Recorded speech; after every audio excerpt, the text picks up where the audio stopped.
السلام علیکم دوستو، کیسے ہو آپ سب؟ میں ہوں اریج اور آپ ہی اس وقت میرے یوٹیوب چینل اریج شاہ ناولز پہ سب سے پہلے آپ کو یہ بتاتی ہوں کہ قربت جنون کی ایپیسوڈ کیوں نہیں آ رہی، جو کہ مطلب سب سے اہم سوال تو یہی ہے کہ اس کی ایپیسوڈ کیوں نہیں آ رہی۔ تو میرے 4-5 پوسٹوں سے میں بتا رہی ہوں میری ماما بیمار ہے، ٹھیک ہے۔ اس کے علاوہ ہیر نے بھی آپ کو بتایا کہ میری ماما بیمار ہے۔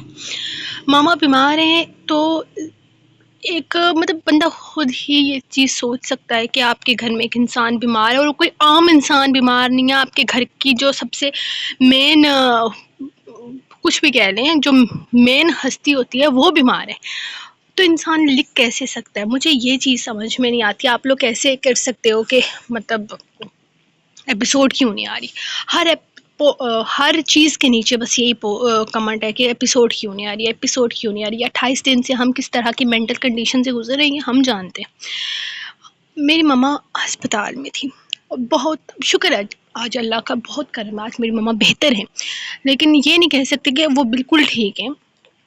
باقی جو لکھا ہوا ہے اس کو ریکارڈ کرنا مشکل نہیں ہوتا، وہ بندہ ٹائم نکال کے کچھ نہ کچھ کر کے کر لیتا ہے، لیکن ایک نئی کہانی سوچنا، نئے سین سوچنا، ڈائلاگ سوچنا مشکل ہو جاتا ہے آپ کے لیے جب آپ کے گھر میں آپ کا سب سے مین فرد بیمار ہو، ٹھیک ہے۔ یہ نہیں ہے چلو اریج کی ماما ہے، آپ کے اپنے گھر میں بھی آپ ظاہری سی بات ہے ہر کسی کی ماما ان کے لیے اہمیت رکھتی ہیں۔ اگر وہ بیمار ہو تو انسان کچھ سوچ نہیں سکتا، انسان کچھ کر نہیں سکتا۔ تو میری بھی وہی مینٹل کنڈیشن تھی، نہیں کر پا رہی تھی میں کچھ بھی۔ میں پوسٹیں لگا کر بتا رہی ہوں بھائی یہ وجہ ہے کہ جس کی وجہ سے، لیکن پھر بھی کمنٹ ادھر ہی ایپیسوڈ کیوں نہیں آ رہی؟ رائٹر نخرے کر رہی ہے، رائٹر یہ کر رہی ہے، رائٹر وہ کر رہی ہے۔ اگر آپ لوگوں کی نظر میں یہ نخرے ہیں نا تو ٹھیک ہے بھائی، ہم نخرے ہی کر رہے ہیں، نہیں لکھا جاتا ہم سے جب ہمارے گھر میں کوئی بیمار ہوتا ہے۔ اور شدت یارم کی ایپیسوڈ کیوں نہیں آ رہی؟ آپ نے اپنی رسپانس دیکھا ہے؟ پہلے آپ مجھے یہ بتائیں، جہاں پہلی قسط پہ، دوسری تیسری قسط پہ آپ لوگ 4-4 ہزار لائک کر رہے تھے، وہاں 600 لائک پہ آپ لوگوں کو لگتا ہے میں آپ کو نئی ایپیسوڈ دوں گی؟ کیا لگتا ہے آپ لوگوں کو کہ میں بس محنت کرتی جاؤں اور مجھے کچھ حاصل نہ ہو؟ سب سے پہلی بات تو یہ ایک بات میں کلیئر کر رہی ہوں، کوئی سنے یا نہ سنے مجھے فرق نہیں پڑتا، آپ لوگ سن لیں، اگر آپ لوگ چاہیں تو آپ سن لیں، کیونکہ مجھے پتہ ہے سننا کوئی پسند نہیں کرتا، آپ لوگوں نے بس اپنا پڑھنا ہوتا ہے مجھے میوٹ کر کے۔ لیکن میں کلیئر بتا رہی ہوں آپ کو کہ ایگریمنٹ کا ویٹ کر رہی ہوں میں۔ جس دن شدت یارم کا ایگریمنٹ میرے گھر پر مجھے رسیو ہو گیا، کیونکہ کشمیر کے حالات خراب ہیں، پوسٹ آفس وغیرہ بند ہے، جس دن مجھے ایگریمنٹ رسیو ہو گیا اس دن شدت یارم کے ایپیسوڈ آنے کے جو چانسز یوٹیوب پر ہیں وہ بھی ختم ہو جائیں گے، اور وہ آپ کی وجہ سے ہوگا، آپ کی غیر ذمہ داری کی وجہ سے ہوگا، کیونکہ میں نے آپ کو 3 مہینے دیے تھے اس ناول کو ختم کرنے کے لیے۔ لائک سبسکرائب آپ سے ہوتا نہیں، کمنٹ آپ سے ہوتا نہیں، صرف آپ لوگ باتیں سنا سکتے ہیں، اور پھر آپ لوگ کہتے ہیں کہ سارا قصور تو رائٹر کا ہے۔ ہم نے کیا کیا؟ ہم تو رسپانس دے رہے ہیں بھائی، آپ لوگ جو رسپانس دے رہے تھے نا وہ پہلی، دوسری، چوتھی اور 5ویں ایپیسوڈ تک 4-4 ہزار لائکس تھے، یہ 600-700 ایپیسوڈ آپ کا رسپانس نہیں ہے، یہ تو وہ کہتے ہیں نا کہ غلطی سے آتے جاتے ٹچ ہو گیا لائک کا بٹن، یہ والا کام ہے۔ اور یہ محل میں چوتھے پارٹ کا محل میں 5واں پارٹ ہے، 6واں پارٹ ہے، مجھے یاد نہیں ہے، لیکن میں اتنا کر سکتی ہوں کہ کوشش کر سکتی ہوں کہ ان دنوں میں آپ کے لیے ریکارڈنگ کروں، کیونکہ ان دنوں میں پنڈی میں ہوں، اور پنڈی میں ہم نے یہاں 1 مہینے کے لیے رینٹ پر گھر لیے، اور ہو سکتا ہے تقریباً ہم زیادہ دن تو ہم نہیں رک سکتے، 23 تاریخ تک ہو سکتا ہے ہم لوگ یہاں پر رکیں، 23 تاریخ کے بعد ہم لوگ چلے جائیں، کیونکہ 23 تاریخ تک میری ماما کا علاج یہاں پر چلنے والا ہے۔ تو آپ لوگ دیکھ لو کہ کب تک آپ لوگ اچھا رسپانس دے سکتے ہو، آپ لوگ اچھا رسپانس دو گے آپ کے ایپیسوڈ آئے گی، ورنہ نہیں آئے گی، اور یہ ناول یہیں پر سٹاپ ہوگا۔ اگر کسی کو خریدنے میں انٹرسٹ ہے تو خرید لو، نہیں انٹرسٹ تو کتاب آئے گی نومبر میں، نہیں آئے گی، اب کتاب جلدی آ جائے گی، ہو سکتا ہے اگست کے اینڈ پہ آ جائے، سپٹمبر کے فرسٹ ویک یا لاسٹ ویک تک آ جائے، تو آپ لوگ نا تب خرید لینا جب آپ کو ناول 350 روپے میں مل رہا ہے، تب آپ کو نہیں پسند، لیکن جب 5000 کی بک آئے گی تب آپ کو پسند ہوگا، تو تب لے لیجئے گا۔ میں پہلے بتا رہی ہوں کہ یہ شدت یارم کے سارے جتنے بھی سیریز ہیں، میں ابھی لکھنے پر بیٹھتی ہوں، کتاب والے اس کو پہلے پرچیز کر لیتے ہیں. تو یہ آپ مت سوچئے گا کہ اریج وہ کر رہی ہے کہ دینا نہیں چاہتی یا کیا کچھ سسٹم میں. یہ میں نے کتاب والوں سے اجازت مانگی ہوتی ہے. بھائی سیدھی صاف بات ہے، ایک انسان آپ کو 5-6 لاکھ روپے دے دے اور پھر اب وہ آپ کو یہ کہے کہ آپ ناول نہ پوسٹ کرو، تو آپ یہ نہیں سوچ سکتے کہ میرے ریڈرز ہیں، میرے ریڈرز جب مجھے سپورٹ ہی نہیں کر رہے تو پھر میں کیا کر رہا ہوں. اب جہاں تک بات ہے نا، یہ جو 500 ریڈرز ہیں، ان کے لیے میں اتنا کر سکتی ہوں کہ میں ان کو الگ سے اپنے کسی گروپ میں ایڈ کر کے وہاں میں فری میں ناول دے سکتی ہوں. لیکن ظاہر سی بات ہے، مجھے اپنے ریڈرز کی پرواہ ہے، لیکن جو لوگ یہ کر رہے ہیں نا میرے ساتھ کہ ہم نہیں کریں گے رسپانس، دیکھیں گے کیا ہو جائے گا، تو بس کچھ نہیں ہوگا، ناول بند ہو جائے گا اور پھر آپ کو کتاب خرید کر پڑھنا ہوگا. اگر آپ لوگوں کو دلچسپی ہو تو، نہیں ہو تو بھی کوئی بات نہیں، مجھے کوئی مسئلہ نہیں ہے. آپ لوگ اپنا دیکھ لو آپ لوگوں نے کیا کرنا ہے. باقی میری ماما جو لوگ پوچھ رہے تھے، میری ماما بہتر ہیں. میری ماما ہارٹ پیشنٹ ہیں، میں نے کافی دفعہ آپ لوگوں کو بتایا بھی ہے. اور صرف ہارٹ پیشنٹ نہیں ہے، ان کو شوگر بی پی کا مسئلہ بھی ہے. شوگر اور بی پی ایک ساتھ ان کا وہ ہو گیا تھا، مطلب شوٹ ہو گیا تھا. اور تقریباً رات کو 1 بجے کا وقت تھا جب ہم انہیں لے کر پنڈی آئے تھے. یہ 7 تاریخ کی بات ہے. اور تب سے 8 تاریخ کی بات ہے، اور تب سے میری ماما کی حالت بہت زیادہ خراب رہی ہے. لیکن شکر اللہ پاک کا، اللہ پاک کی طرف سے مہربانی ہوئی ہے، کافی بہتری ہوئی ہے. اب میری ماما ٹھیک ہیں. اور ہم 23 تاریخ تک ادھر ہی ہیں. آج میرے حال میں 14 تاریخ ہے، 14 جولائی ہے آج. تو انشاءاللہ میری ماما ٹھیک ہو جائیں گی تو کشمیر کے حالات ٹھیک ہو جائیں گے تو پھر ڈیلی ایپیسوڈ آنا شروع ہو جائے گی. ویسے میں نے کہا تھا کہ میں آپ ہی کے چینل پہ یہ ناول کمپلیٹ کروں گی، تو یہ بات میں اب بھی اپنے بات پر قائم ہوں کہ قربت جنون ناول جو ہے وہ ناول اورا پر کمپلیٹ ہوگا، کیونکہ یہ چینل ڈی مونیٹائز ہو چکا ہے. اس چینل پہ آپ لوگ 1 لاکھ ویوز دیں یا 1 کروڑ ویوز دیں، مجھے حاصل کچھ نہیں ہونا. بس یار ناول جاتے جاتے مجھے خوشی دے کر جائے، میں بس یہ چاہتی ہوں. اپنی خوشی کے لیے میں یہ تو نہیں کر سکتی نا کہ خیر محل میں باتیں بہت زیادہ ہو گئی ہیں، سننے والوں کے کانوں میں درد ہو جائے گا اور پھر اریج بکواس کر رہی ہے یہ وہ شروع ہو جائے گا. حالانکہ ایسے لوگوں سے کوئی فرق نہیں پڑتا مجھے، لیکن وہ ہوتے ہیں نا کچھ لوگ، سننا بھی ہے، وہ پھر پڑھنا بھی ہے ناول، پھر بک بک بھی کرنی ہے، باتیں بھی کرنی ہے. اور ایک اور بات جو اسپیشلی میں کہنا چاہتی ہوں، جن لوگوں نے روح یارم کی AI ویڈیوز بنائی ہیں، 2-3 چینل میں اڑا چکی ہوں، باقی چینلز بھی اڑیں گے. اور اب میرے پاس ٹک ٹاک کے بھی لیگل کاپی رائٹس موجود ہیں، جو کہ میں جلد ہی انٹرنیٹ میرا ٹھیک ہو جائے تو میں جلد ہی اس پر بھی کام کروں گی. ٹک ٹاک سے بھی میں ساری AI کی ویڈیوز ہٹاؤں گی، تو بی ریڈی. دھمکی نہیں ہے، جو کلیئر ہے وہ بول رہی ہوں. تو یہ ہوتا ہے نا کہ ڈیٹ پنا، رائٹر منع کر رہی ہے لیکن پھر بھی ڈیٹ پنا دکھایا جا رہا ہے کہ جی ہم تو کریں گے، رائٹر جو کر سکتی ہے کر لے. تو پھر بعد میں آ کر میرے ان باکس میں رونا دھونا مت کرنا. لیٹ اسٹارٹ ہماری آج کی ایپیسوڈ. مجھے یاد نہیں ہے کہ کہاں پر ختم ہوا تھا، بٹ آئی تھنک یہیں پر یہ ایپیسوڈ ختم ہوئی تھی. اتنی خوبصورت لڑکی گھر کے ماسیوں والے کام کرتی ہے، تم اتنی خوبصورت ہو، تم یہ سارے کام بھی کرتی ہو. اس نے 2 جملوں میں اپنی حیرت کا اظہار کیا، حالانکہ دونوں جملوں کا آپس میں کوئی تعلق نہیں تھا. حسین ہونے کا مطلب یہ تھوڑی تھا کہ بندہ گھر کے کام نہ کرے، خاص کر حضر احمد کی بیوی بن کر تو اس نے صرف برتن ہی مانجنے تھے. بس اب جو کرنا ہے وہ تو کرنا ہے نا. میری زندگی میں بس یہی سب کچھ لکھا ہے. 2 بیٹیاں ہیں میری، ان کا خیال رکھنا پڑتا ہے اور پھر گھر کے سارے کام بھی خود کرنے پڑتے ہیں. تمہیں پتہ ہے میڈ ملنا کتنا مشکل ہے دبئی میں. اچھی خاصی ایک میڈ آتی تھی گھر پر. پاگل آدمی سعودیہ چلا گیا. مجھے شک تھا کہ وہاں اس کا کسی اور لڑکی کے ساتھ چکر نہ چل پڑا ہو. میں بھی اس کے پیچھے سعودیہ چلی گئی اور پیچھے سے میڈ بھاگ گئی. تب سے سب کچھ خود اپنے ہاتھوں سے کر رہی ہوں. وہ اپنا دکھ ان دونوں کو سنا کر دکھ کا اظہار کر رہی تھی. تمہارے ہوتے ہوئے کوئی پاگل ہی ہوگا جو کسی اور لڑکی کے ساتھ چکر چلائے گا. تم اتنی خوبصورت ہو، میں نے تو آج تک تم سے حسین لڑکی نہیں دیکھی. اس آدمی نے لیلا کو سر سے پیر تک دیکھتے ہوئے کہا، جبکہ اس کے انداز پر اندر بیٹھا ہزر سلگ اٹھا تھا. بس بہت ہو گیا، اس سے زیادہ برداشت نہیں تھی اس میں. وہ تیزی سے اپنی جگہ سے اٹھتا دروازے سے باہر نکلا تھا. لیلا تم ابھی تک یہاں اپنا وقت برباد کر رہی ہو، گھر جاؤ، بہت ہو گیا تمہارا، آج کے لیے اتنا ہی کافی ہے۔ یہاں تم کام کرنے آتی ہو یا باتیں کرنے کے لیے؟ اگر کام میں انٹرسٹ نہیں ہے تو گھر جا کر بیٹھو، میرے بچے پالو، فضول میں یہاں آ کر میرا وقت برباد کرنے کی ضرورت نہیں ہے۔ وہ سختی سے اسے ڈانٹتے ہوئے بولا تو لیلا نے پہلے تو اسے گھوڑا تھا، پھر مظلومیت سے سر جھکا لیا۔ میں تو بس بات کر رہی تھی، یہ ہمارے آفس کے لوگ ہیں، ہمارے ساتھ کام کرتے ہیں، مجھے لگا مجھے ہائی ہیلو کر لینی چاہیے، پہلے کبھی میں ان سے ملی بھی نہیں ہوں، تو میں تو صرف بات کر رہی تھی، لیلا نے سمجھانا چاہا۔ ہو گئی بات، اب جاؤ یہاں سے، مہر اور عنایت انتظار کر رہی ہوں گی، جا کر رات کا کھانا بناؤ، فضول میں فیشن کروا لو، تم سے اور کچھ نہیں ہوتا۔ وہ غصے سے کہتا لیلا کو وہاں سے جانے کا اشارہ کر چکا تھا، جبکہ اس نے ایک سرد نگاہ وشال اور راجیش پر ڈالی تھی، جو کب سے اس کی بیوی کے ساتھ ٹائم پاس کر رہے تھے۔ تم لوگ یہاں سکون سے بیٹھنے آتے ہو کیا؟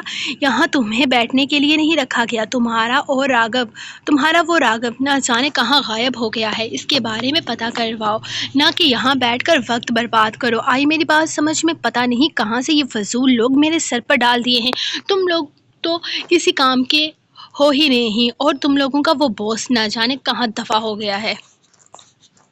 ہزر، تم راگھو کے بارے میں اس طرح سے بات نہیں کر سکتے، وہ یقیناً کنگ کے ہی کسی ضروری کام کے لیے گیا ہوگا۔ ان دونوں نے ایک نظر لیلا کی اتری ہوئی شکل دیکھ کر ہزر کو بتانا چاہا۔ اوہ شٹ اپ، اس کی وجہ سے میرا کام رکا ہوا ہے، اس کی وجہ سے کچھ نہیں کر پا رہا، میں کنگ کی نظروں میں اٹھنا چاہتا تھا، دبئی کے علاوہ آس پاس کے ملکوں کی سربراہی لینا چاہتا تھا، لیکن اس ایک آدمی نے میرے راستے میں رکاوٹ ڈالی ہوئی ہے، مجھے کسی طرح کنگ سے رابطہ کرنا ہے، لیکن یہ راگھو نامی کانٹا بیچ میں ہے، جو نہ خود کسی کام کا ہے اور نہ ہی مجھے کنگ کے کسی کام میں آنے دے رہا ہے۔ تم نے سنا نہیں میں نے کیا کہا؟ جاؤ یہاں سے، لیلا کی وجہ سے میں آفس پر فوکس نہیں کر پا رہا، اس نے غصے سے ایک دفعہ پھر سے لیلا کو دیکھتے ہوئے کہا، جس نے پہلے تو اسے گرا، پھر شکل پر معصومیت طاری کرتی پیر پٹکتی ہوئی اپنے بال ایک ادا سے پیچھے کو اچھالتی وہاں سے نکلتی چلی گئی۔ تمہیں اس سے اس طرح سے بات نہیں کرنی چاہیے تھی، وہ ہرٹ ہوئی ہے۔ راجیش نے اچانک ہی ہزر کو ٹوکا تو وشال نے اس کے سینے پر کنی مارتے ہوئے اسے چپ کروایا تھا۔ اوہ ریئلی؟ تمہیں لگتا ہے اپنی بیوی سے بات کرنے کا طریقہ میں تم سے سیکھوں گا؟ میری بیوی پر دھیان مت دو، اپنے کام پر دھیان دو، تمہارے لیے بہتر ہوگا، وہ غصے سے کہتا اندر کی طرف قدم بڑھا گیا تھا، جبکہ وشال اور راجیش نے ایک دوسرے کو دیکھا، پھر اس دروازے کو جس سے تھوڑی دیر پہلے لیلا مایوسی سے باہر نکل گئی تھی۔ یقیناً وہ دونوں لیلا کی قسمت پر افسوس کر رہے تھے، اب اتنی حسین لڑکی کو ایسا خروش شوہر ملے تو افسوس ہی کیا جا سکتا ہے۔ ان دونوں کو ہی لیلا پر ترس آیا تھا، جس کا اتنا حسین ہونا اس کے شوہر کی نظر میں کوئی اہمیت ہی نہیں رکھتا تھا۔ شام تک روح کی طبیعت کافی حد تک سنبھل چکی تھی، لیکن یارم نے اسے باہر کہیں بھی جانے نہیں دیا تھا۔ اس کا ارادہ آج گھومنے کا تھا، مارکیٹ تک جانے کا تھا، لیکن یہ پلان کینسل ہو گیا تھا۔ اس نے رویام کو بھی کہا تھا کہ وہ بابا کو منائے، ہمارا باہر جانا بہت ضروری ہے، لیکن رویام نے کہہ دیا، ماما آپ کی طبیعت ٹھیک نہیں ہے، ہم کہیں نہیں جائیں گے، پہلے آپ ٹھیک ہو جاؤ، اس کے بعد ہم باہر جائیں گے۔ اور پھر رویام صاحب کے انکار کے بعد تو یارم نے کہہ دیا تھا، چھوٹا سا بچہ بات کو سمجھ رہا ہے اور تمہارے دماغ میں ایک چھوٹی سی بات نہیں آ رہی کہ ہم کہیں بھی باہر نہیں جائیں گے۔ روح سمجھنے کی کوشش کیا کرو، تمہاری طبیعت ٹھیک نہیں ہے۔ یہ سننے کے بعد روح منہ بنا کر بیٹھ گئی تھی۔ یہ الگ بات تھی کہ یارم نے اس کے منہ بنانے پر بھی کسی طرح کا کوئی خاص اثر نہیں لیا تھا۔ اس نے کہہ دیا تھا کہ وہ باہر نہیں جا سکتی تو مطلب صاف تھا کہ یارم اسے کہیں بھی باہر نہیں جانے دینے والا تھا۔ اب وہ کچھ نہیں کر سکتی تھی، اسی لیے صبح سے لے کر شام تک صوفے پر بیٹھی رہی تھی۔ کبھی یارم اس کے لیے سوپ بنا کر لا رہا تھا تو کبھی اسے بھاپ دلوا رہا تھا۔ رویام بھی وہ سب کچھ کرنے کی کوشش کر رہا تھا جو یارم کر رہا تھا، یہاں تک کہ یارم نے تو اسے سویٹر بھی پہنا دی تھی۔ گرمیوں کی آمد تھی، ایسے میں سویٹر پہن کر بیٹھنا روح کو بے وقوفی ہی لگ رہا تھا، لیکن یارم کا عزم تو پھر یارم کا عزم تھا۔ اس نے کہہ دیا تھا کہ روح کی طبیعت ٹھیک نہیں ہے تو مجال تھی جو طبیعت خود ہی ٹھیک ہو جاتی۔ یارم اب میں اندر اپنے بیڈ پر جاؤں، مجھ سے یہاں بیٹھا نہیں جا رہا، اس نے یارم کو کچن سے نکلتے دیکھ کر کہا تھا، جس کے ہاتھ میں پھر سے اس کی بھاپ کا سامان تھا۔ صبح سے 6 دفعہ وہ اسے بھاپ دلوا چکا تھا۔ ہاں بس وہ لوگ روم کی ونڈو بند کر رہے ہیں۔ جیسے ہی مکمل کام ہوتا ہے تم اندر چلی جانا، تب تک کے لیے یہ بھاپ لو۔ وہ میز اس کے پاس لا کر رکھتا ہوا بڑا سا بول اس کے سامنے رکھ چکا تھا، جس میں موجود پانی پوری طرح سے گرم تھا۔ اس کا ناک پوری طرح بند تھا، لیکن پھر بھی بھاپ سے اٹھتی خوشبو دور تک محسوس ہو رہی تھی۔ خود پر بڑا سا تولیہ ڈالتے ہوئے اس نے اپنے آپ کو اس چیز کے لیے راضی کیا تھا۔ اسے اس کام سے کتنی نفرت تھی، یہ تو صرف وہی جانتی تھی۔ ویسے تو ڈاکٹر نے اسے مشین بھی دی تھی روح کو بھاپ دلوانے کے لیے، لیکن یارم کو ہر چیز نیچرل پسند تھی، اور پھر مشینی کام کی وجہ سے یارم کو روح زیادہ بیمار محسوس ہونے لگتی تھی۔ یارم، آپ نے بیلکنی بند کروا دی، اب تو کمرے میں بالکل بھی ہوا نہیں آئے گی۔ آپ کھڑکی بھی بند کروا رہے ہیں، وہ پریشانی سے کہنے لگی۔ روح، تمہیں ہوا سوٹ نہیں کر رہی میرا بچہ، مجبوری ہے۔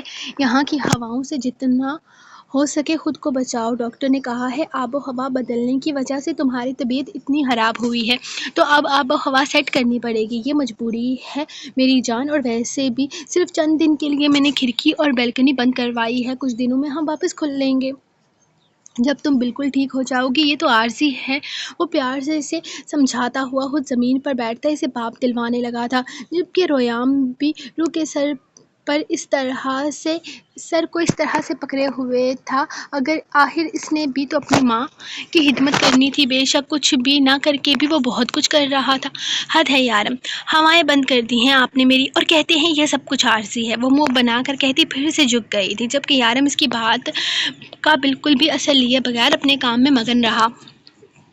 جو میری روح کو بیمار کر دے وہ ہوائیں حرام ہیں مجھ پر۔ تم ٹھیک ہو جاؤ، سب کچھ ٹھیک ہو جائے گا، لیکن فی الحال تمہاری طبیعت سے زیادہ عزیز مجھے کچھ نہیں ہے، اپنی سانسیں بھی نہیں۔ وہ پیار سے اسے سمجھاتے ہوئے اسے دوبارہ پانی پر جھکنے کے لیے کہہ رہا تھا، جس پر اس نے گھور کر اسے گھورا تھا، لیکن اس کے گھورنے پر یارم ہلکا سا ڈمپل شو کرتا آنکھوں میں التجا لیے اسے پھر سے کرنے کا کہنے لگا۔ آپ بالکل بے چین نہیں ہیں یارم، اگر آپ میرے اتنے ہینڈسم سے شوہر نہ ہوتے تو میں آپ کو اٹھا کر ڈسٹ بن میں پھینک دینا تھا۔ وہ اس کی اوور پروٹیکٹیونیس سے تنگ آتے ہوئے بولی تھی، جبکہ اس کی بات پر یارم نے ہلکے سے ڈمپل شو کیے تھے۔ ٹھیک ہونے کے بعد بے شک تم مجھے ڈسٹ بن میں پھینک دینا، لیکن تم ٹھیک ہو جاؤ۔ تمہیں بیمار دیکھ کر سانسیں اٹکنے لگتی ہیں میری جان، مجھ پر ظلم نہ کیا کرو۔ روح، بہت عزیز ہو تم مجھے، نرمی سے اس کے ماتھے پر اپنے لب رکھتے ہوئے بولا تو روح نے ناک سکیڑتے ہوئے لب سی لیے تھے۔ اسی طرح کی خدمت کے بعد جب وہ یوں پیار جتاتا تھا تب روح کے نخرے بھی آسمان پر ہوتے تھے۔ وہ گھر میں داخل ہوا تو لیلا کے چلانے کی آواز سنائی دی تھی۔ وہ پریشانی میں قدم آگے بڑھانے لگا۔ گھر میں قدم رکھتے ہی اپنی بیٹیاں ادھر ادھر بھاگتی نظر آئی تھی۔ اس نے غور کیا تو پتہ چلا کہ بیڈ بچھانے کی کوشش میں ہلکان ہو رہی تھی۔ اسے ایک لمحے کے لیے اپنی بیٹیوں پر ترس آیا تھا، ان کی ظالم ماں ان معصوم بچوں سے کام کروا رہی تھی۔ اس نے پریشانی سے سوچا، لیکن وہ اپنی بیٹیوں کے حق میں کچھ نہیں کر سکتا تھا، ورنہ لیلا نے اس کو اس کی دادی نانی یاد دلوا دینی تھی۔ ماما، چادر بچھا دی ہے، اب کیا کرنا ہے؟ اندر سے مہر کی معصوم سی آواز سنائی دی۔ چادر تو ہاک ہی بچھائی گئی تھی، وہ آدھی زمین پر اور آدھی بیڈ کے اوپر تھی۔ اس کی دونوں بیٹیاں بھی لیلا کی طرح ہی تھیں۔ کیا کرنا ہے کا کیا مطلب ہے؟ وہاں سے ڈسٹر اٹھاؤ اور جھاڑو۔ بدتمیز ہو تم لوگ، تمہارے باپ کی غلام نہیں ہوں میں، اتنی مشکل سے میں نے صفائی کی تھی، تم لوگوں نے پورے گھر کا نقشہ بدل دیا۔ تم لوگوں کو کیا لگتا ہے تمہارا باپ مجھے تنخواہ دیتا ہے تم لوگوں کے کام کی؟ کبھی گھر صاف کرو، کبھی برتن، ناخن ٹوٹ رہے ہیں میرے، اوپر سے آٹا بھی گنا ہے۔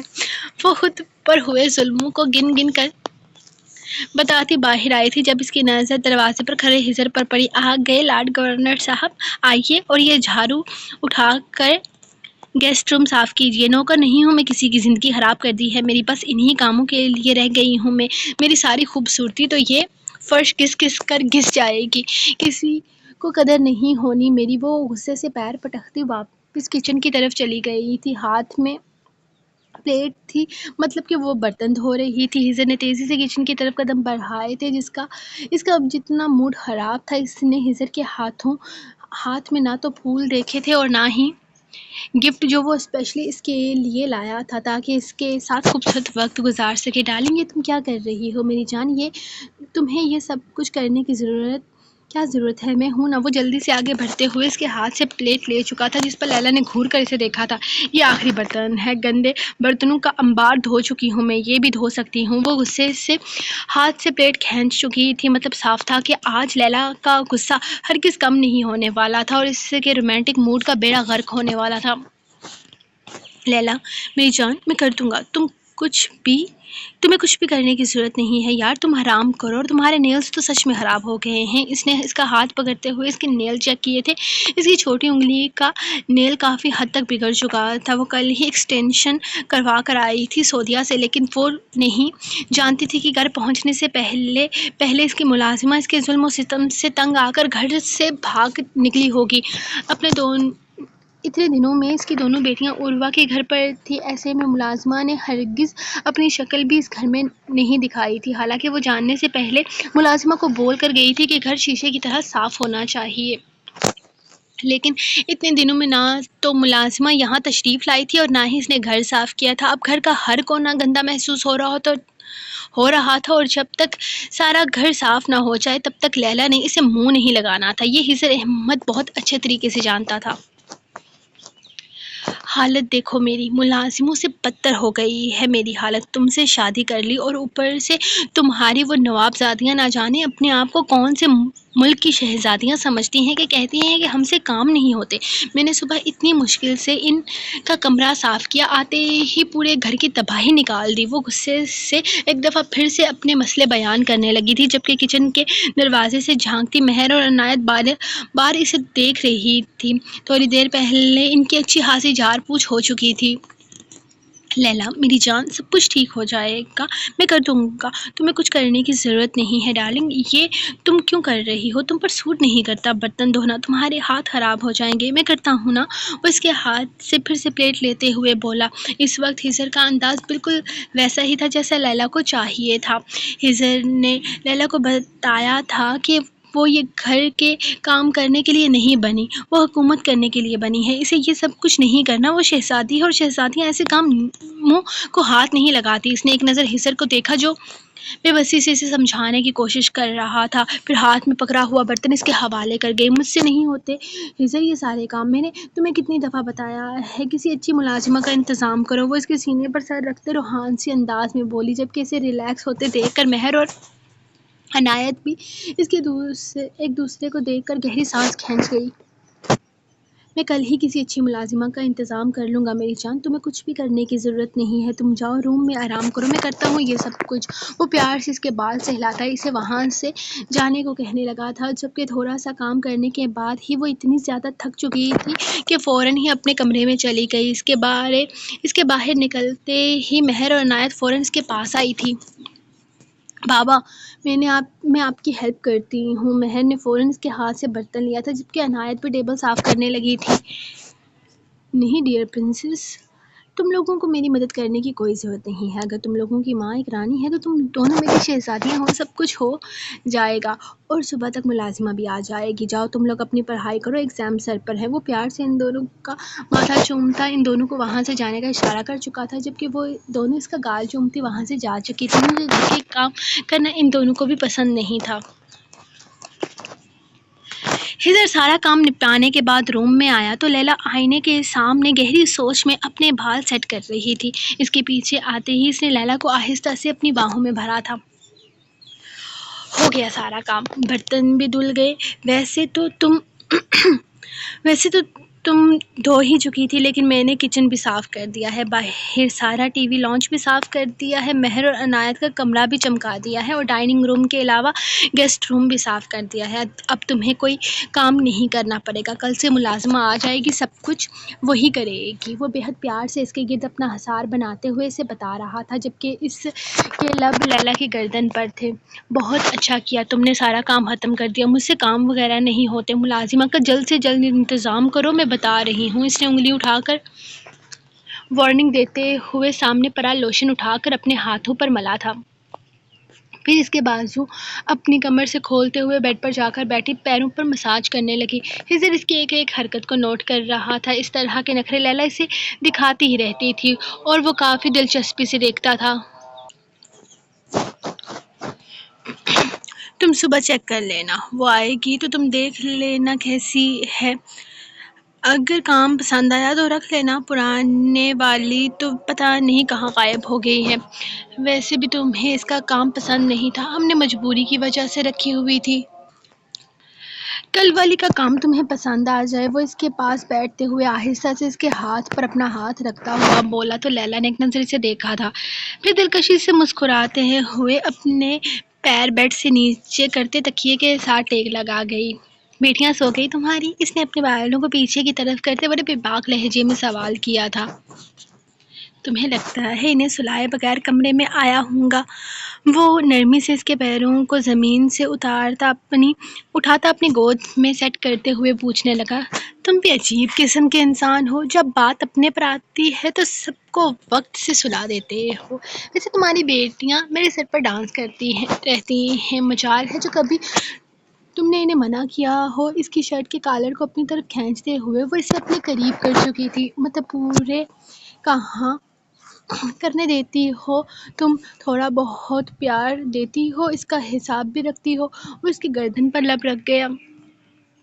ہاں تو اتنی حسین بیوی ہے ملی ہے، تمہیں تڑپانا میرا حق ہے اور تڑپنا تمہارا فرض، اس بات کا شکوہ نہ کیا کرو۔ وہ اس کے گرد اپنا حصار بناتی آہستہ آہستہ اس کی شرٹ کے بٹن کھول رہی تھی۔ میری مجال جو میں شکوہ کروں؟ وہ مزید اس کے بے باک سراپے میں کھوتے ہوئے آہستہ آہستہ اس پر چھاتا چلا جا رہا تھا۔ یہ تو میری خوبصورتی کا صدقہ ہے۔ وہ آہستہ سے اس کے گال پر اپنے لب رکھتے اسے مزید بے خود کرنے جا رہی تھی، جبکہ لبوں کی حرکت میں تیزی آ رہی تھی۔ اس کے گالوں کو چومتے ہوئے وہ عجیب بے قراری سی حالت میں اس کی گردن کو اپنے لبوں سے بھگونے لگا۔ تم میرے ساتھ فری ہونے کی کوشش کر رہے ہو؟ اس کے گلے میں اپنی باہیں ڈالتے ہوئے وہ اس کے بالوں میں انگلیاں چلاتی شرارت سے سوال کرنے لگی۔ نہیں، بالکل نہیں، کس نے کہا میں تمہارے ساتھ فری ہونے کی کوشش کیوں کروں گا؟ میں تو تمہارے ساتھ فری ہو رہا ہوں۔ وہ دلکش مسکراہٹ کے ساتھ سیدھا اس کے لبوں پر حملہ کر چکا تھا۔ اسے اپنی طرف متوجہ کرنے کے لیے ہی تو اس نے ریڈ لپسٹک سے اپنے لبوں کو سجایا تھا۔ ہزر کیوں نہ بہکتا، اس کی بیوی اس کے دل کی ساری مرادیں پوری کر رہی تھی۔ تم ان لوگوں سے بات کیوں کر رہی تھی؟ وہ اچانک اس کی گردن سے سر اٹھاتا اس سے سوال کرنے لگا تو لیلا کے لبوں پر بڑی دلکش مسکراہٹ بکھری تھی۔ کیوں مائی ڈیئر ڈارلنگ، ان لوگوں کو بہت کچھ پتا ہے اور ان سے بہت کچھ نکلوانا ہے۔ اب دور دور سے ہائے ہیلو کرنے سے تو یقیناً وہ تمہیں کچھ بتائیں گے نہیں، اسی لیے میں ان کے تھوڑے سے پاس جا کر ہائے ہیلو کر رہی ہوں کہ جلد ہی ان کے منہ سے ساری باتیں نکل جائیں۔ تمہیں پتا ہے اس وقت تم میں اور مجھ میں فرق کیا ہے؟ وہ اسے گھور رہا تھا جب اس نے بہت نرمی سے سوال کیا۔ کیا؟ وہ پوچھنا نہیں چاہتا تھا، لیکن جس انداز میں وہ بتانا چاہتی تھی ہزر مجبور ہو گیا تھا پوچھنے پر۔ تم ذہین ہو، بہت ذہین ہو، لیکن میں ذہین ہونے کے ساتھ ساتھ حسین بھی ہوں، اور میرا بے تحاشا حسین ہونا تمہارے لیے فائدہ مند ہو سکتا ہے اگر تم فائدہ اٹھانا چاہو تو۔ خیر فی الحال میرا ان ساری باتوں پر دماغ خراب کرنے کا ہرگز کوئی ارادہ نہیں ہے، میرا موڈ رومانٹک ہو رہا ہے۔ وہ اس کے چہرے پر انگلی پھیرتے ہوئے بولی تو ہزر نے آہستہ سے اپنی آنکھیں بند کی تھی۔ میرا بھی ان فالتو باتوں پر وقت برباد کرنے کا موڈ نہیں ہے، کیونکہ میرا بھی موڈ تمہارے موڈ کی طرح رومانٹک ہو رہا ہے۔ وہ اس کے لبوں کو بار بار چومتا پوری شدت سے اس کے حصار میں آ چکا تھا، جبکہ لیلا اس کے انداز پر مسکراتی اس کے لبوں پر اپنا پہرا جما گئی تھی۔ مجھے نا تم سے تھوڑا سا سوری بولنا تھا۔ اس کے گالوں پر باری باری اپنے لب رکھتے ہوئے وہ پوری طرح سے اسے اپنے حسن کے جال میں قید کر رہی تھی۔ تھوڑا سا سوری؟ کتنا سوری ہوتا ہے؟ وہ اسے اپنے اوپر کرتا بیڈ پر لٹاتا اس کی کمر میں اپنا بازو حائل کرتا اسے اپنے ساتھ لگا چکا تھا۔ میری طرف سے تو تھوڑا سا سوری بھی بہت بڑا سوری ہوتا ہے، اگر تم ایکسپٹ کرنا چاہو تو۔ میری مجال جو میں نہ کروں؟ وہ دوبارہ اس کے لبوں پر جھکتے ہوئے بولا تو لیلا مسکرا دی تھی۔ میں تمہیں مارنا نہیں چاہتی تھی، پتہ نہیں وہ سب کچھ کیسے ہو گیا۔ میں جانتا ہوں سب کچھ کیسے ہوا لیلا۔ میں جانتا ہوں تم اپنے کام کے لیے جنون کی حد تک پاگل ہو، اور اس میں کچھ غلط نہیں ہے۔ ہمارا کام کرنے کے لیے لوگوں کو اتنا ہی جنونی ہونا چاہیے، اور مجھے میری لیلا یہ سوری ووری کرتی بولتی بالکل اچھی نہیں لگتی۔ میری لیلا تو حکم چلاتی اچھی لگتی ہے۔ تم مجھے مار بھی دیتی تو قسم خدا کی اف تک نہ کرتا۔ میں اپنی لیلا کے ہاتھوں مر بھی جاؤں تو میرے لیے یہ فخر کی بات ہوگی، کیونکہ میں جانتا ہوں کہ میں ایک بہادر عورت کا شوہر ہوں۔ تم میرا فخر ہو لیلا، اور یہ سوری ووری بولنے کی ضرورت نہیں ہے، مجھے نہیں چاہیے۔ وہ پھر سے اس کے اوپر جھکتے ہوئے بولا تو محسوس کیا کہ لیلا کا چہرہ جو تھوڑی دیر پہلے خوشی سے چھلک رہا تھا وہاں غصہ تھا۔ کیا ہوا لیلا؟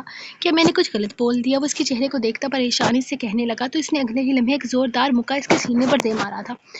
تم مجھے بہادر لڑکی کہہ کر بھی اپریشیٹ کر سکتے تھے۔ یہ عورت کیا ہوتا ہے؟ تمہاری ہمت کیسے ہوئی مجھ جیسی حسین لڑکی کو عورت کہنے کی؟ تمہاری ایسی کی تیسی، تم قابل ہی نہیں ہو نرمی سے پیار کرنے کے۔ تمہیں اس دن مار ہی دینا چاہیے تھا، کاش گولی یہاں سینے کے بیچوں بیچ لگتی۔ کم سے کم تم مجھے عورت تو نہ کہہ پاتے۔ وہ اس کے بالوں کو نوچتے ہوئے اپنا غصہ نکال رہی تھی، جبکہ ہزر نے اسے کنٹرول کرنے کی کوشش کی تھی، لیکن ایسی کنڈیشن میں وہ کنٹرول ہو جائے ایسا تو ممکن ہی نہیں تھا۔ اس کے دونوں ہاتھوں کو ایک جھٹکے سے پکڑتا وہ اس کی کمر پر لگاتے ہوئے اس کے لبوں پر پوری شدت سے جھک گیا تھا۔ ٹھیک کہتی تھی وہ، نرمی سے پیار کرنا شاید ان کی قسمت میں لکھا ہی نہیں تھا۔ ان دونوں نے شاید جانوروں جیسا ہی پیار کر کے ایک دوسرے کا پیار سمیٹنا تھا۔ وہ پوری شدت سے اس کے لبوں پر جھکتا اس کی سانسیں چھڑا رہا تھا، جبکہ لیلا اب بھی اپنے غصے کا اظہار کر رہی تھی۔ کمرے میں جہاں گہری سانسوں کا شور تھا وہیں ہر تھوڑی دیر کے بعد ہزر اس سے بچنے کے لیے کبھی چیختا تو کبھی کہکا لگاتا۔ ہاں، لیکن اس نے دوبارہ اسے عورت کہنے کی غلطی نہیں کی تھی، کیونکہ وہ عورت نہیں تھی، وہ ایک حسین ترین دوشیزہ تھی جسے عورت کہنا کم سے کم لیلا کے لیے ایک گالی سے کم نہ تھا۔ وہ ہر ممکن کوشش کر رہا تھا کہ کسی طریقے سے وہ یہاں سے چھوٹ جائے، کسی طریقے سے وہ اپنے ہاتھ کھولنے میں کامیاب ہو جائے۔ تھوڑی دیر کے بعد ڈیول نے آ جانا تھا اور پھر اس پر کیڑے مکوڑے چھوڑ دینے تھے جن کو خود پر محسوس کرتے ہوئے اس کی روح کانپ اٹھتی تھی۔ وہ ہر ممکن کوشش کر رہا تھا کسی طریقے سے وہ یہ رسی کھول لے۔ پہلے وہ لوہے کی زنجیر میں بندھا رہتا تھا، لیکن پچھلے 2-3 دن سے اس نے اسے رسی سے باندھنا شروع کر دیا تھا، کیونکہ لوہے کی زنجیر کی وجہ سے اس کے ہاتھ پیروں میں کافی گہرے زخم ہو چکے تھے، اور ان کھلے زخموں کو یارم کے کیڑے مکوڑے بہت برے طریقے سے نوچتے تھے۔ یہی وجہ تھی کہ اس کے زخم دن بہ دن خراب ہوتے جا رہے تھے۔ یارم اسے کیوں نہیں مار رہا تھا یہ تو وہ نہیں جانتا تھا، کیونکہ اب تک اس کے مطابق یارم کو اسے مار دینا چاہیے تھا، اسے ختم کر دینا چاہیے تھا۔ وہ یارم کا دشمن تھا، لیکن نہ جانے کیا وجہ تھی کہ یارم نے اب تک اسے ختم نہیں کیا تھا۔ شاید اب بھی اس کی زندگی باقی تھی اور وہ اپنی زندگی کے لیے یہاں سے نکلنا چاہتا تھا، کسی بھی طریقے سے خود کو یہاں سے چھڑوانا چاہتا تھا۔ اس کے پاس یہ آخری موقع تھا خود کو یہاں سے آزاد کروانے کا، اور یہ آسان نہیں تھا۔ وہ کسی بھی طریقے سے یہاں سے چھوٹ جانا چاہتا تھا۔ یہاں سے نکل کر اس نے کبھی یہ سارے کام نہیں کرنے تھے۔ وہ بہت دور چلا جانا چاہتا تھا۔ وہ یہاں سے اپنے باپ کا بدلہ ہرگز نہیں لے سکتا تھا۔ اس میں اتنی ہمت نہ تھی کہ وہ یارم کاظمی جیسے بندے کے ساتھ پنگے لے۔ وہ تو یہاں صرف اور صرف کنگ کے کہنے پر آیا تھا۔ کنگ کا کہنا تھا کہ وہ اسے انڈیا کا ڈون بنا دے گا اور وہ پورے انڈر ورلڈ پر حکومت کرے گا، ہر چیز اس کے ہاتھ میں آ جائے گی، صرف اور صرف یارم کو ختم کرنا ہے۔ اور اس نے سمجھا تھا یارم اور اس کی ٹیم کو الگ کرنا آسان ہے۔ وہ ہزر احمد کو اپنے ساتھ لگا چکا تھا، یہ سمجھے بغیر کہ یارم کاظمی کی گینگ کی ریڑھ کی ہڈی ہزر احمد ہے۔ وہ ہزر کو لالچ دے رہا تھا کہ یہ جانے بغیر کہ اسے اپنی سانسوں کا لالچ بھی نہیں ہے۔ وہ یہاں اتنے برے طریقے سے پھنس چکا تھا کہ اب یہاں سے نکلنا ممکن ہی نہیں تھا۔ وہ بس کسی بھی طرح ایک دفعہ یہاں سے زندہ نکلنا چاہتا تھا، جس کے لیے وہ کوشش کر رہا تھا۔ رسیاں کھولنے کی ہر ممکن کوشش کرنے میں ناکام ہوتے ہوئے اس نے اونچی آواز میں چلانا شروع کر دیا تھا۔ پوری شدت سے چلاتے ہوئے اس کے گلے میں خراشیں پڑ گئی تھی۔ روح یہاں پر تھی، اس کا بچہ یہاں پر تھا۔ اگر وہ کسی طریقے سے روح تک پہنچ جاتا تو اس کے پیروں میں پڑ کر گر گرا کر اس سے معافی مانگتا۔ شاید اس لڑکی کو اگر اس پر ترس آ جاتا تو شاید یارم کاظمی سے زندہ چھوڑ دیتا۔ اسے سوچا تھا کہ وہ کیسے بھی روح تک پہنچے گا، اسے روح تک پہنچنا تھا، اسے اپنی جان بچانی تھی، اسے اپنی آخری سانسیں آزاد کرانی تھی، اسے یارم کاظمی کی پہنچ سے دور نکلنا تھا، اسے کسی بھی طرح یہاں سے نکل کر اپنی آزاد زندگی آسان کرنی تھی۔ وہ زندگی میں کبھی لوٹ کر ان کاموں کی طرف نہیں آئے گا، وہ زندگی میں کبھی لوٹ کر کنگ سے رابطہ نہیں کرے گا، وہ ہمیشہ کے لیے روپوش ہو جائے گا، ہمیشہ کے لیے یہاں سے چلا جائے گا۔ بس یارم ایک دفعہ اسے چھوڑ دے۔ رسیاں کھولنے میں ناکام ہوتا، وہ اونچی آواز میں چلانے لگا، کسی طرح کھل جائے، بس ایک دفعہ۔ اس نے پوری جان لگاتے ہوئے رسیاں کھولنے کی کوشش کی تھی جب اچانک ہی کرسی الٹ گئی۔ وہ اچانک زمین بوس ہوا تھا، درد سے اس کی چیخیں نکل گئی تھی، لیکن مجال تھی جو آواز یہاں سے باہر نکلی ہو۔ کاش ایک دفعہ اس کی آواز رخ تک پہنچ جائے، کاش وہ اسے خود پر ترس کھانے پر مجبور کر دے۔ اس کی حالت ترس کھانے والی ہی تھی، ہاں وہ جانتا تھا اگر وہ رخ تک پہنچ گیا تو وہ زندہ بچ جائے گا۔ شاید اس کے زندہ بچنے کا بس یہی ایک طریقہ تھا، وہ کسی طرح رخ تک پہنچ جائے۔ وہ زمین پر بری طرح الٹ پلٹ ہوتا، کسی بھی طرح اپنے آپ کو آزاد کروانے کی کوشش کر رہا تھا، لیکن نہ تو وہ رسیاں ٹوٹ رہی تھی اور نہ ہی وہ کرسی سے الگ ہو پا رہا تھا۔ اس نے بڑی مشکل سے خود کو سیدھا کرنے کی کوشش کی تھی۔ اسے سیدھا ہونے میں تقریباً 1.5 گھنٹہ لگ گیا تھا۔ سیدھا ہو کر بیٹھتے ہوئے اس نے آہستہ سے اٹھنا چاہا تو کرسی اس کے ساتھ ہی زمین سے اوپر ہوئی تھی۔ اس نے آہستہ آہستہ پیر آگے بڑھانا چاہے، لیکن قدموں میں جیسے جان ہی نہیں تھی۔ وہ ایک دفعہ پھر سے کرسی پر نڈال سا بیٹھ گیا۔ اپنے ایک پیر پر زور ڈالتے ہوئے اس نے کرسی کو آگے کی طرف گھسیٹنا شروع کیا۔ اب اسے بیسمنٹ کے دروازے تک جانا تھا۔ اگر وہ دروازے تک چلا جاتا تو ممکن تھا کہ اس کی آواز باہر تک جاتی، اور اگر اس کی آواز رخ تک چلی جاتی تو شاید اس کی زندگی بچ جاتی۔ وہ اپنی زندگی کو بچانے کا یہ آخری موقع ہاتھ سے جانے نہیں دے سکتا تھا۔ اس کے پاس شاید یہ کچھ سانسیں ہی بچی تھی۔ اس کی حالت ایسی نہ تھی کہ اب یارم اسے مزید زندہ رکھتا ہے۔ اس کے زخم اور بھی زیادہ خراب ہو رہے تھے۔ کل یارم نے اس کے زخم صاف کرتے ہوئے اس کے زخم پر شراب گرائی تھی تاکہ زخم میں کیڑا نہ پڑے، لیکن پھر بھی جتنی تکلیف سے وہ گزرا تھا وہ جانتا تھا اس کے زخم انتہائی خراب ہو چکے ہیں، اور اگر اب بھی وہ یہاں سے نہ نکل پایا تو شاید ختم ہو جائے گا۔ اور وہ مرنا نہیں چاہتا تھا، وہ زندہ رہنا چاہتا تھا۔ وہ اپنی موت اس قدر خطرناک نہیں چاہتا تھا۔ اسے اپنی زندگی واپس چاہیے تھی، کسی بھی طرح اسے یہاں سے باہر نکلنا تھا، اسے رخ تک پہنچنا تھا، لیکن کیسے؟ اس کی ہمت جواب دے گئی تھی۔ اس سے آگے کرسی گھسیٹنا اس کے لیے ممکن نہیں رہا تھا۔ گہرے گہرے سانس لیتا وہ کرسی کی پشت سے ٹیک لگا گیا۔ اسے اپنے سارے جرم یاد آ رہے تھے، اپنے سارے کیے گناہ اس کی آنکھوں کے سامنے گھوم رہے تھے۔ کاش وہ یہ سب کچھ نہ کرتا، کاش وہ یارم کاظمی کی بیوی پر جان لیوا حملہ نہ کرتا۔ شاید یارم اسے معاف کر دیتا اگر حملہ اس نے صرف یارم پر کیا ہوتا، لیکن اس نے اس کی جان لینے کی کوشش کی تھی جس کے لیے یارم زندہ تھا۔ کاش وہ اپنے گناہوں کا کفارہ ادا کر سکتا۔ ہیلو گائز، کیسے ہو تم دونوں؟ آج کافی گڈ لکنگ لگ رہے ہو، بلیک کلر تم دونوں پر بہت سوٹ کرتا ہے۔ لیلا آفس کے اندر داخل ہوتے ہوئے اچانک ہی راجیش اور وشال کو دیکھ کر بولی۔ وہ خود بھی یقیناً اسی کے منتظر تھے کیونکہ وہ مسلسل دروازے کو ہی دیکھ رہے تھے۔ اس کے اچانک آنے پر وہ دونوں جیسے کھل اٹھے تھے۔ ہم ٹھیک ہیں، تم کیسی ہو؟ کل تو تمہیں بہت زیادہ کام کرنا پڑا ہوگا نا؟ گھر جا کر تم بتا رہی تھی کہ گھر میں بہت کچھ ہے کرنے کے لیے اور ملازمہ بھی نہیں ہے جو تمہارے لیے کام کر سکے۔ کل ہمیں بہت دکھ ہوا یہ جان کر کہ تمہیں اتنا سارا کام کرنا پڑتا ہے، اسی لیے میں نے تمہارے لیے کچھ نمبر ڈھونڈے ہیں۔ یہ دبئی میں تمہارے ایریا کے آس پاس ہی کام کرتی عورتیں ہیں، تم ان سے رابطہ کر سکتی ہو، یہ تمہارے گھر کا سارا کام کر کے جایا کریں گی۔ وہ ایک چھوٹا سا کاغذ اس کی طرف بڑھاتے ہوئے بولا تو اس نے حیرت سے پیپر تھام لیا تھا جس پر تقریباً 3 سے 4 نمبر لکھے ہوئے تھے۔ تھینک یو سو مچ، تم لوگوں کو میرا کتنا احساس ہے۔ یقین کرو اب تک میرے شوہر نے کوئی ملازمہ نہیں ڈھونڈی ہوگی، لیکن تم لوگوں نے میرے لیے ملازمہ ڈھونڈ نکالی۔ یقین کرو مجھے اتنی خوشی ہو رہی ہے کہ میں بیان نہیں کر پا رہی۔ تم لوگ سچ میں بہت اچھے ہو، دل کے بہت اچھے ہو۔ تم بھی بہت اچھی ہو لیلا، اور کل جب ہزر تمہیں ڈانٹ رہا تھا تب ہمیں بالکل اچھا نہیں لگا، اسی لیے ہم نے سوچا کہ اور کچھ تو تمہارے لیے ہم کر نہیں سکتے، لیکن ایک نوکرانی کا انتظام تو کروا ہی سکتے ہیں۔ اب اتنی خوبصورت لڑکی گھر کے کام کرتی اچھی تھوڑی نہ لگتی ہے۔ وہ دونوں اس کے ساتھ فلرٹ کرنے کی کوشش کر رہے تھے، لیکن ان کا فلرٹنگ سکیل بہت ہی خراب تھا، کم سے کم لیلا کے سامنے تو بہت ہی زیادہ خراب۔ اگر اس طرح کی لائن کوئی اور یوز کرتا تو وہ اس کے منہ پر 2 لفظ لعنت بھیج کر آگے بڑھ جاتے، لیکن یہاں نہیں۔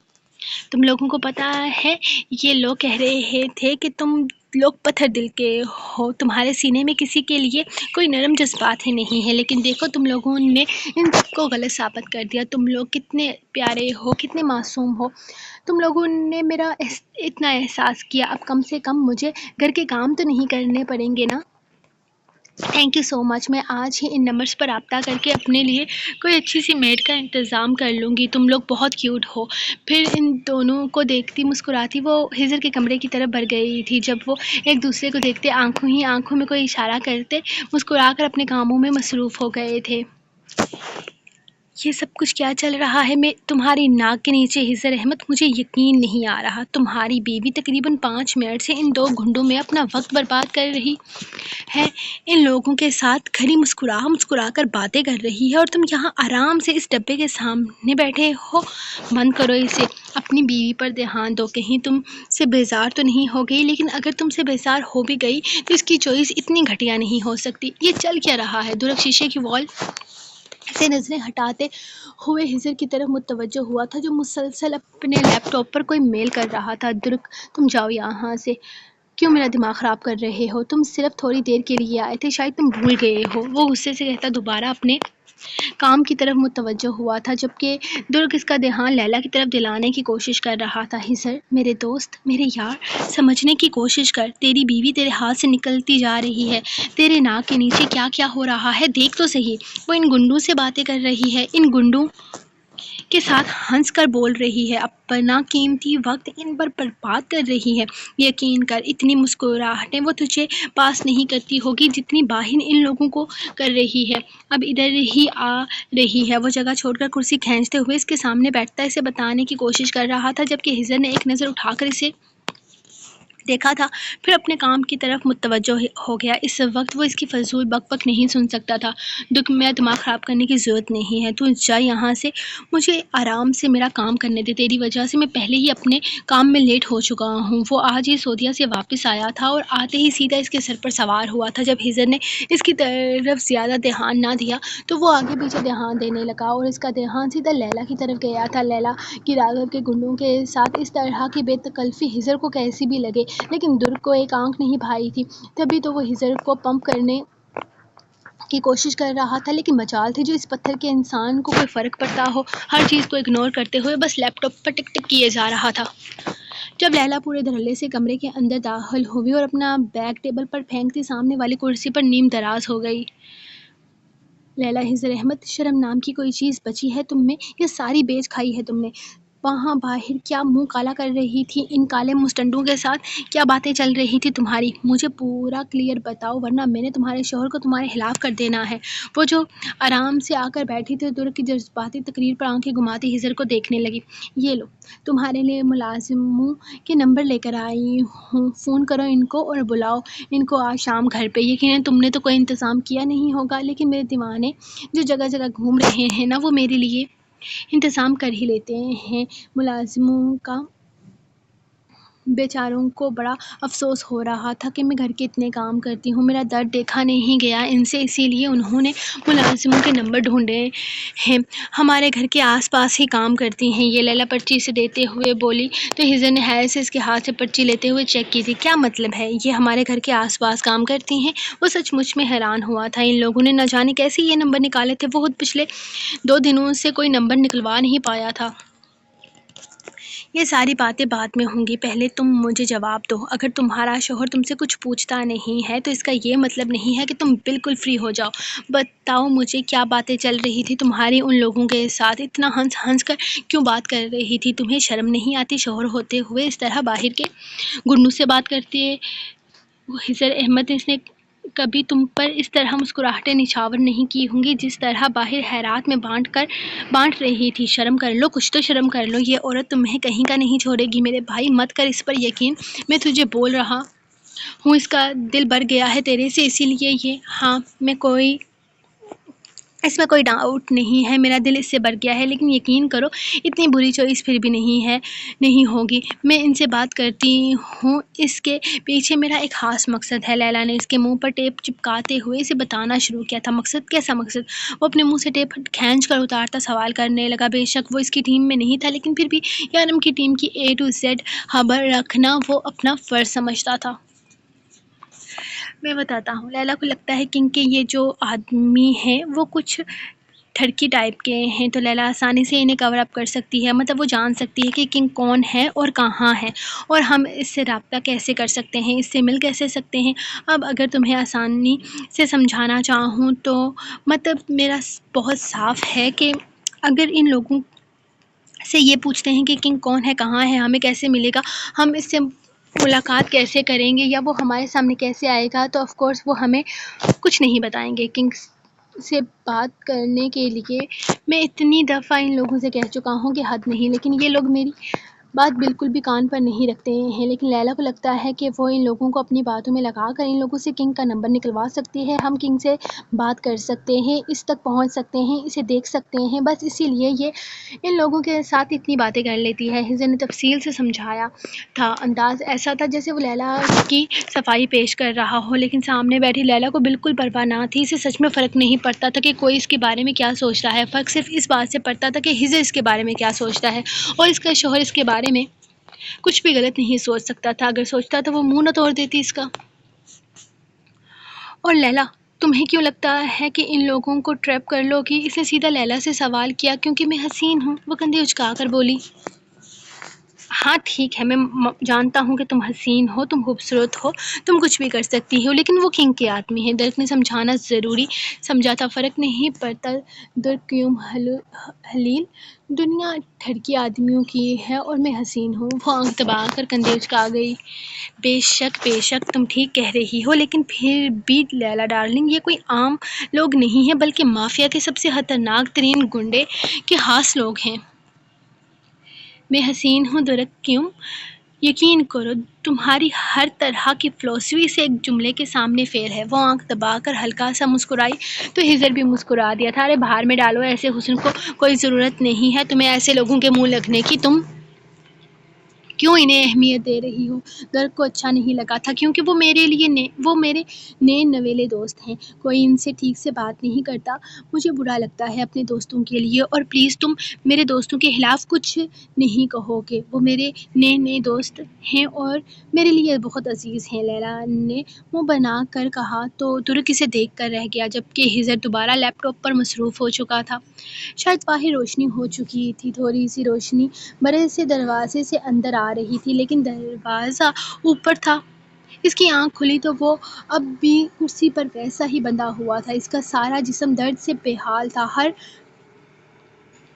زخم تازہ تھا، درد سے اب رونا بھی نہیں آ رہا تھا، آنسو بھی ختم ہو چکے تھے اور گلے میں شدید تکلیف بھی تھی۔ یارم کیوں نہیں آیا تھا کل رات اسے کھانا دینے کے لیے؟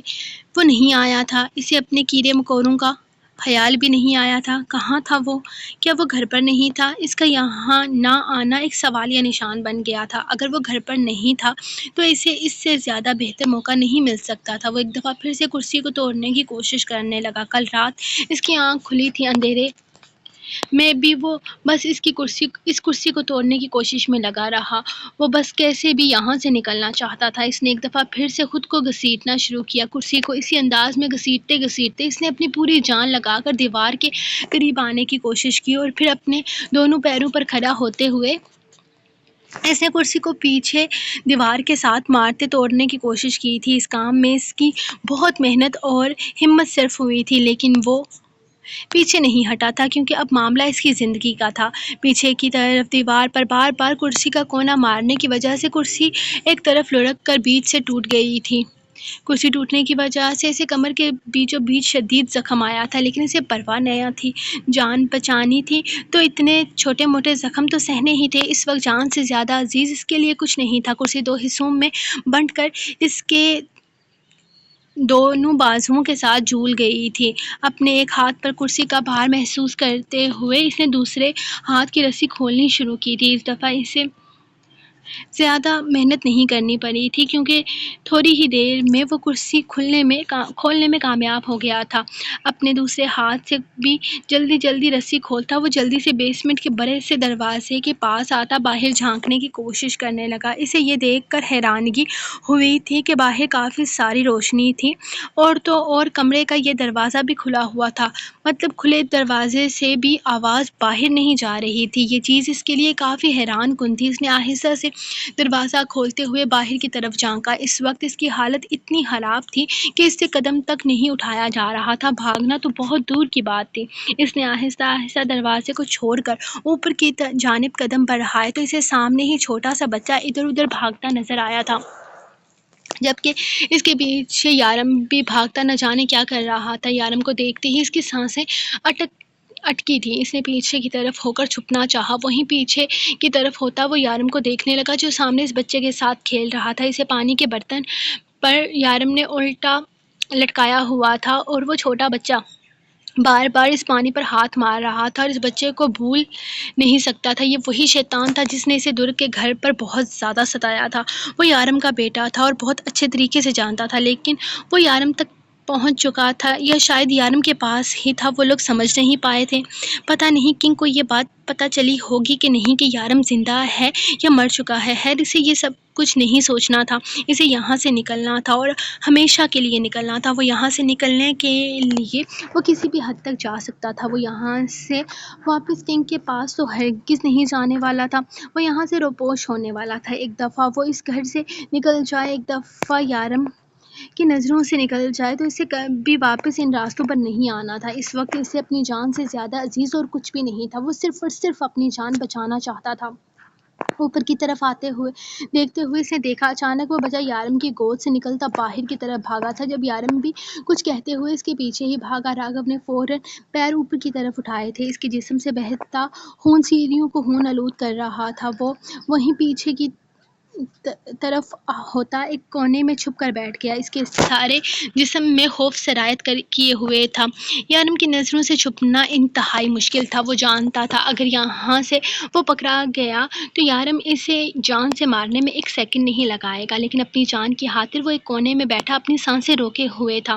کچن میں ایک لڑکی کام کر رہی تھی، وہ دور سے ہی دیکھ چکا تھا کہ وہ رخ تھی۔ ہاں اسے اس لڑکی تک پہنچنا تھا، ایک دفعہ وہ اس کے پاس پہنچ جائے تو شاید اس کی جان بچ سکتی تھی۔ وہ جلدی سے اس جگہ سے نکلتے ہوئے کچن کی طرف قدم بڑھانے لگا۔ جب اس بچے کو تیزی سے اندر کی طرف آتے دیکھا، وہ اگلے ہی لمحے دوبارہ اس جگہ کے پیچھے چھپ چکا تھا۔ جب یارم اس کے پیچھے آتا اس بچے کو اٹھاتا کچن کی طرف چلا گیا۔ وہ بری طرح سے کانپتے ہوئے واپس اسی جگہ پر بیٹھ گیا جہاں وہ تھوڑی دیر پہلے چھپا تھا۔ سامنے بڑی سی گھڑی لگی ہوئی تھی جو شام کے 5 بجا رہی تھی، یعنی کہ صبح کا نہیں بلکہ شام کا وقت تھا، یعنی اندھیرا ہونے میں تھوڑا سا وقت باقی تھا۔ اگر اندھیرا ہو جاتا تو وہ یہاں سے آسانی سے نکل سکتا تھا۔ وہیں پیچھے کی طرف بیٹھتے ہوئے وہ خاموشی سے اندھیرا ہونے کا انتظار کرنے لگا۔ کچن سے نکلتے وہ تینوں ہاتھ میں کچھ ڈشز پکڑے سامنے ٹیبل پر لگا رہے تھے۔ یقیناً ان کے کھانے کا وقت ہو چکا تھا۔ وہ وہیں بیٹھا ان لوگوں کو دیکھتا رہا تھا۔ جس جگہ وہ پردوں کے پیچھے چھپا ہوا تھا وہاں سے صرف اور صرف ایک آنکھ کے سہارے وہ باہر دیکھ رہا تھا۔ اگر یارم ذرا سے گردن گھماتا تو وہ خوف سے اس پردے میں چھپ جاتا۔ اس وقت ڈر کیا تھا؟ کوئی راگھو شریواستو سے پوچھتا۔ یارم اب تو میری طبیعت ٹھیک ہو گئی ہے نا، اب ہم کہیں باہر جا سکتے ہیں، میرا دل کر رہا ہے کہیں واک پر جانے کا۔ یارم نے کھانا کھاتے ہوئے اسے دیکھا تھا تو رویام کے دونوں گالوں پر ڈمپلز نمایاں ہوئے تھے۔ ہاں بیبی چلیں گے، کوئی سو جائے پھر چلیں گے۔ وہ روح کو دیکھتے ہوئے رویام کی طرف اشارہ کرنے لگا تو رویام نے منہ بنا لیا۔ میں ساتھ جاؤں گا، میں نہیں سونے والا۔ میں ساتھ جاؤں گا، میں نہیں سونے والا، وہ فوراً سے کہتا دونوں ہاتھ سینے پر باندھ چکا تھا۔ ارے چھوٹے بچے اس وقت باہر نہیں جاتے، روح اپنے بیٹے کو سمجھاؤ، یہ ہمارے ساتھ نہیں جا سکتا۔ یارم نے مزے لیتے ہوئے جواب دیا، جس پر روح نے رویام کو دیکھا جس کے ہونٹ باہر آ رہے تھے۔ نہیں، میرا بیٹا میرے ساتھ جائے گا۔ خبردار جو آپ نے ایسی بات کی، اگر رومی نہیں جائے گا تو میں بھی نہیں جاؤں گی۔ روح فوراً اسے رویام کی سائیڈ لیتے ہوئے اسے خوش کر گئی تھی، جبکہ روح کا اس کی سائیڈ لینے پر رویام نے منہ بنایا۔ دیکھا بابا، روح بیبی صرف رویام کی ماما ہے۔ دیکھا بابا، دیکھا، روح بیبی صرف رویام کی ماما ہے۔ وہ جوش سے یارم کو انگلی دکھاتے ہوئے کہنے لگا، ہاں تو میں نے کب کہا کہ میری ماں ہے؟ ماں تو تیری ہی ہے، تمہاری ہی ہے، میری تو جانو ہے۔ روح بیبی ہے، میری زندگی ہے، میری جان ہے، میرے جگر کا ٹکڑا ہے۔ وہ مزے سے کہتا اچانک روح کے گال پر جھکتے ہوئے اس کے گال کو چوم گیا تھا، جس پر روح لمحے میں سرخ ہوتی سی گھور کر رہ گئی۔ جب اچانک ہی رویام اس کے پاس آتا، اس کے چہرے کو اپنے ہاتھوں میں تھامتا، اس کے دوسرے گال پر اپنے لب رکھ گیا۔ نو، روح بیبی اب میری بیبی ہے، وہ معصومیت سے کہتا، اس کی گردن میں اپنے بازو ڈال گیا تھا۔ تجھے کتنی دفعہ کہا ہے زیادہ فری مت ہوا کر میری بیوی کے ساتھ، تیری ماں بنایا ہے اتنا ہی کافی ہے۔ وہ اچانک روح کا بازو پکڑ کر اسے اپنی طرف کھینچتا، ایک دفعہ پھر سے اس کے گال پر اپنے لب رکھ گیا تھا۔ نہیں، آپ زیادہ فری مت ہو، لو بیبی میری ہے۔